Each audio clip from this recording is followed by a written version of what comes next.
एक और प्रश्न आपसे पूछना चाहूँगी। आपने इतने इनिशिएटिव्स की बात की और आपके सारे इनिशिएटिव एक से एक बढ़कर लोगों के करीब हैं। आपके करीब सबसे अच्छा इनिशिएटिव आपके सबसे दिल के पास कौन सा है? एक सर।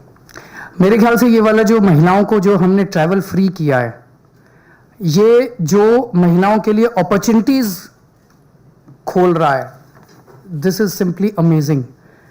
मैं समझ सकता हूँ कि इस हॉल के अंदर जितनी महिलाएं बैठी हैं, शायद आप लोग बहुत ज़्यादा डीटीसी बसेस इस्तेमाल नहीं करती, लेकिन मेरा अब सब लोगों से अनुरोध है, एक दिन डीटीसी की बस में जाके जो महिलाएं उसमें बैठी हैं उनसे बात करके आइएगा और उनके चेहरे की और उनकी आंखों की चमक और उनकी खुशी देख के आइएगा।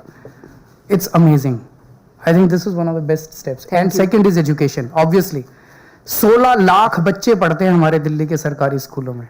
16 लाख बच्चों का भविष्य अंधकार में था।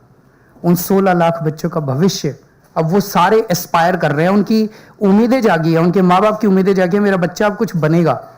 नहीं तो माँ बाप ने भी बच्चों को एक फॉर्मेलिटी के तौर पे स्कूल भेजा करते थे और बच्चों को भी लगता था कि कोई भविष्य नहीं है। एक और प्रश्न आपसे पूछना चाहूँगी। आपने इतने इनिशिएटिव्स की बात की और आपके सारे इनिशिएटिव एक से एक बढ़कर लोगों के करीब हैं।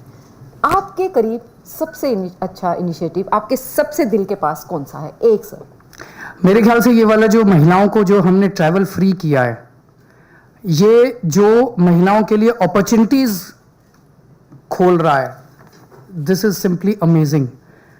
मैं समझ सकता हूँ कि इस हॉल के अंदर जितनी महिलाएं बैठी हैं, शायद आप लोग बहुत ज़्यादा डीटीसी बसेस इस्तेमाल नहीं करती, लेकिन मेरा अब सब लोगों से अनुरोध है, एक दिन डीटीसी की बस में जाके जो महिलाएं उसमें बैठी हैं उनसे बात करके आइएगा और उनके चेहरे की और उनकी आंखों की चमक और उनकी खुशी देख के आइएगा।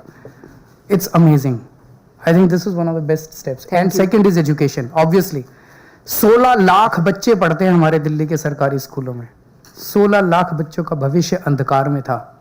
उन 16 लाख बच्चों का भविष्य अब वो सारे एस्पायर कर रहे हैं, उनकी उम्मीदें जागी है, उनके माँ बाप की उम्मीदें जागी है, मेरा बच्चा अब कुछ बनेगा।